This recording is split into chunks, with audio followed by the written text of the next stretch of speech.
მოგესალმებით. ცხრილში მოცემული გვაქვს დისტრიბუტორები და მათთან გადასარჩევი თანხები.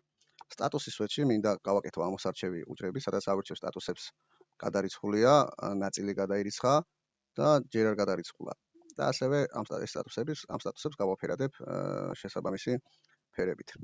პირველ რიგში გავაკეთოთ ამოსარჩევი უჯრები, ამისთვის მომნიშნე ამ სვეტის ყველა უჯრა, გადავედეთ data menu-ში, data menu-დან ავირჩიოთ data validation, data tools ილაკი, შემდეგ აქ list-ი ამოვირჩიოთ და დავწეროთ გადარიცხულია ჯერ არ ნაწილი გადაირიცხა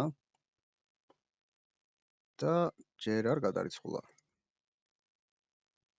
ოკეი, მივცეთ და ყველა სტატუსი გვაქვს. ახლა უკვე უნდა მივცეთ პირობითი ფორმატირება, ანუ conditional formatting-ი, სადაც გავაფერადებთ ამ სტატუსებს. ჩამოვშალ conditional formatting-ი, პირველი რიგში შევიდეთ text that contains ავირჩიოთ და აქ ავირჩიოთ შემდეგი სტატუსები. გადარიცხულია.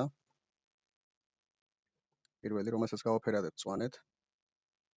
შემდეგი სტატუსი არის ნაწილი გადაირიცხა. იგივე ღილაკში შევდივართ. დავწერთ ნაწილი გადაირიცხა. ამას უკვე გავაფერადებთ ღვიძლად.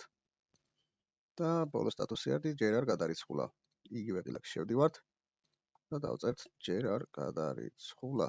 უკვე ამას გავაფერადებთ წითლად. და ოკეის მივცევთ. ახლა რო ავირჩევთ ჩვენ სტატუსებს გადარიცხულია გამწონდება. ნაწილი გადაირიცხა, გავიცვლდა, ხოლო ჯერ არ გადარიცხულა, წითელი ფერის იქნება.